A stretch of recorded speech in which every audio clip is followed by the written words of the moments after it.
Hello दोस्तों, मैं हूं आपकी अपनी प्रभा एफएम और आज हम सुन रहे हैं क्या यही प्यार है।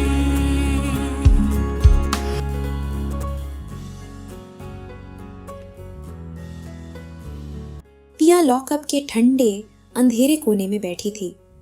उसकी आंखें सूज चुकी थीं, चेहरे पर डर और बेबसी के गहरे निशान थे। हर गुजरते मिनट के साथ उसकी बेचैनी बढ़ती जा रही थी। उसने पहले ही बड़ी माँ, सोहम और मोना को बुला लिया था। पिया तू डर मत।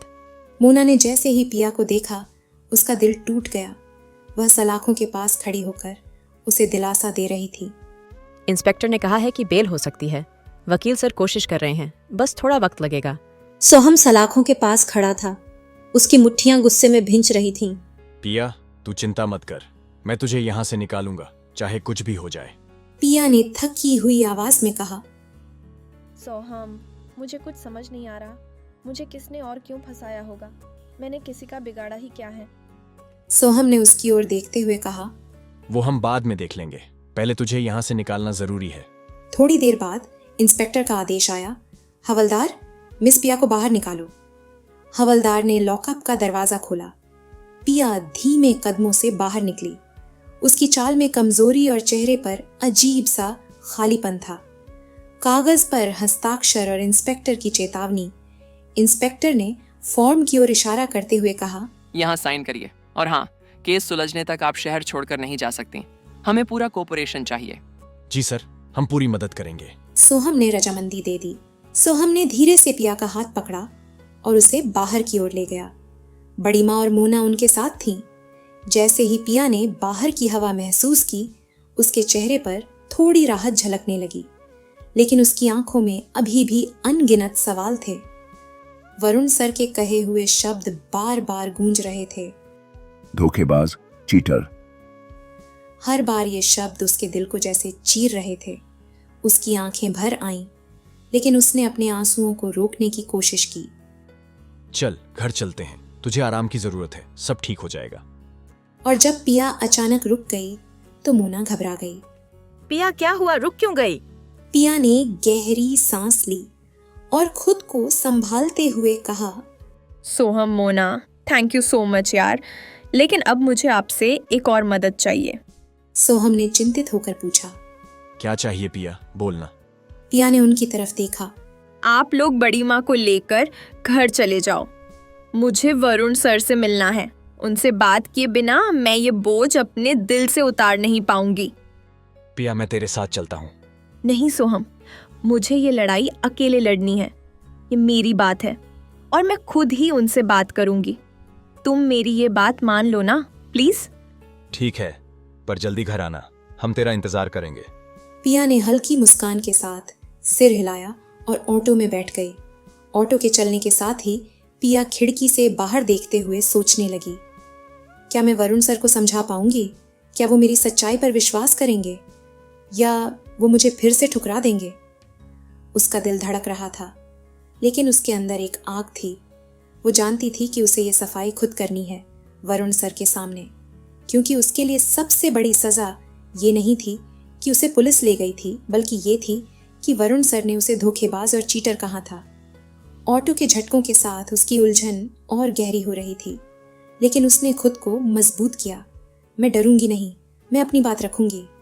ऑटो शहर की भीड़ भाड़ से गुजरते हुए उसे वरुण के ऑफिस की ओर ले जा रहा था। Varun sir, pen drive trace हो चुका है। आईटी डिपार्टमेंट के हेड ने गंभीरता से कहा। ये देखिए, उन्होंने पेन ड्राइव दिखाते हुए बताया। ये पेन ड्राइव काफी पुराना है। डेटा डाउनलोड करने से पहले इसमें पहले से ही कुछ डेटा मौजूद था। इसमें कुछ तस्वीरें और डॉक्यूमेंट्स हैं। वरुण ने पेन ड्राइव से निकाले गए डेटा को ध्यान से देखना शुरू किया। डॉक्यूमेंट्स में कुछ खास नहीं था, बस साधारण फाइलें थीं, लेकिन एक तस्वीर पर उनकी नज़र ठहर गई। तस्वीर में एक छोटी बच्ची और शायद उसकी माँ नजर आ रही थी। ये कौन है? वरुण ने उत्सुकता और हल्की चिंता के साथ पूछा। गुप्ता ने तस्वीर पर एक नजर डाली और थोड़ी देर सोचते हुए बोले, सर, ये चेहरा मुझे जाना पहचाना लग रहा है। मैंने इसे कहीं देखा है लेकिन अभी याद नहीं आ रहा। तभी अचानक से बाहर से पिया की आवाज सुनाई देने लगी। मुझे वरुण सर से मिलना है। नहीं सर, अभी आपसे नहीं मिल सकते, सर ने साफ मना किया है। प्लीज प्लीज मुझे उनसे मिलने दीजिए ना, मेरा उनसे मिलना बहुत जरूरी है, प्लीज। सॉरी, पर सर ने मना किया है।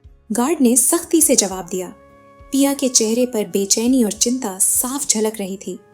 वह गार्ड से बार बार गुजारिश कर रही थी, कभी हाथ जोड़कर तो कभी उन्हें समझाने की कोशिश करते हुए। उधर वरुण अपने केबिन में बैठे सीसीटीवी स्क्रीन पर पिया की हरकतों को देख रहे थे। उनकी निगाहें स्क्रीन पर टिकी थीं, लेकिन वो बाहर आई हुई पिया को नजरअंदाजा करते हुए शांत बैठे रहे। तभी वरुण का फोन बजने लगा। फोन स्क्रीन पर नाम देखकर वह थोड़ी देर के लिए ठिठक गए। कॉल चौहान की थी। वरुण ने फोन उठाया। हाँ चौहान। चौहान मेकर्स के खड़े कॉम्पिटिटर थे, लेकिन व्यक्तिगत तौर पर वरुण के अच्छे दोस्त भी थे। दूसरी ओर से आवाज आई, वरुण भाई, क्या हाल है? सब ठीक? वरुण ने परेशान आवाज में कहा, चौहान सर, मैं ना आपको बाद में फोन करता हूँ, अभी थोड़ा बिजी हूँ। हाँ, मुझे पता है आप इस समय काफी परेशान हैं। फोन मत काटिए वरुण भाई, मुझे आपके क्लाइंट के डेटा चोरी होने के बारे में सब पता है। आपको कैसे पता चला? वरुण ने चौंकते हुए पूछा। उनकी आवाज में झटका और संदेह साफ झलक रहा था। चौहान ने गंभीर लहजे में कहा, जिसने भी डेटा चोरी किया है उसने मुझसे 5 करोड़ की डील की है। मैंने डील एक्सेप्ट की ताकि वो चोर इस डेटा को किसी और के पास न ले जाए। वरुण की सांसें थम गईं। उनकी उलझन अब हल्की राहत में बदलने लगी। Thank you so much Chauhan, सच में आप नहीं जानते कि आपने मुझ पर कितना बड़ा एहसान किया है। चौहान ने मुस्कुराते हुए कहा, डोंट वरी वरुण भाई, आखिरकार आप हमारे एक अच्छे दोस्त हैं, इतना करना तो जायज है। तो जब भी डेटा मेरे पास आएगा मैं आपको लौटा दूंगा, ठीक है? जी, बहुत बहुत धन्यवाद चौहान। वैसे क्या आपको पता है कि किसने आपसे ये डील की है? नहीं, मुझे ज्यादा जानकारी नहीं मिली। किसी अनजान आदमी का कॉल आया था और वो भी पब्लिक बूथ नंबर से। ओह अच्छा, ठीक है। Once again thank you so much. चलिए वरुण भाई, बाय, मिलते हैं कभी। जी जरूर, बाय चौहान। फोन कटने के बाद वरुण कुर्सी पर वापस बैठ गए। उनकी आंखें अब भी सीसीटीवी स्क्रीन पर टिकी थीं।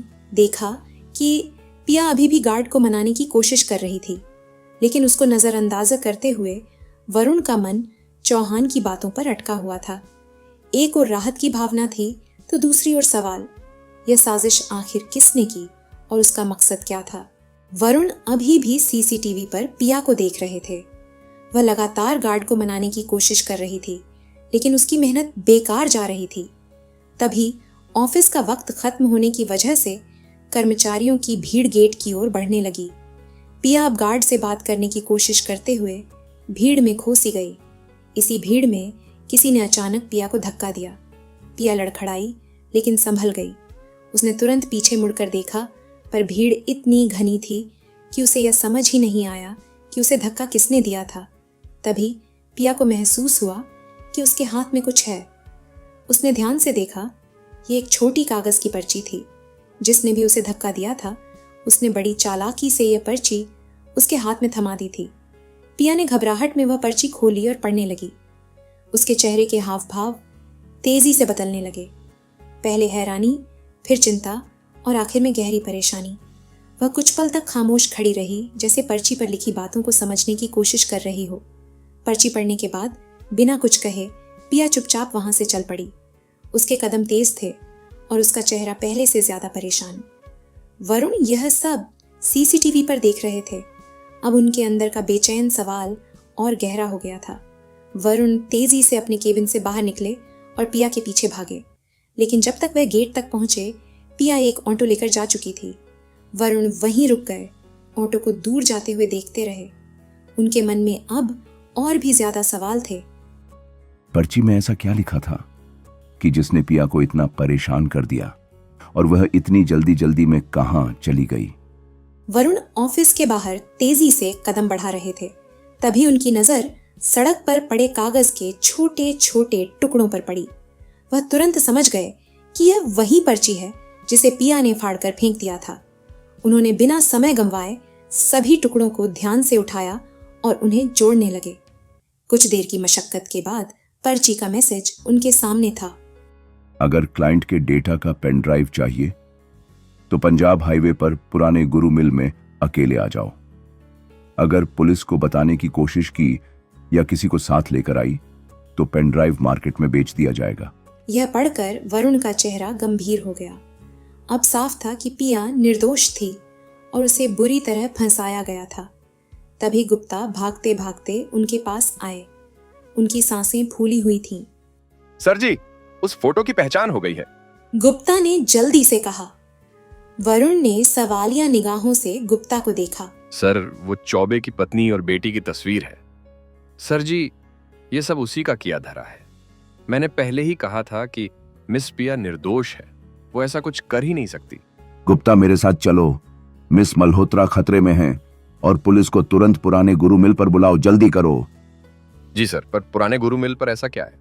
वरुण ने बिना समय बर्बाद किए गाड़ी की चाबी घुमाई। गाड़ी की तेज आवाज के साथ उन्होंने गुप्ता को इशारा किया। जो कह रहा हूं वो करो, जल्दी बैठो।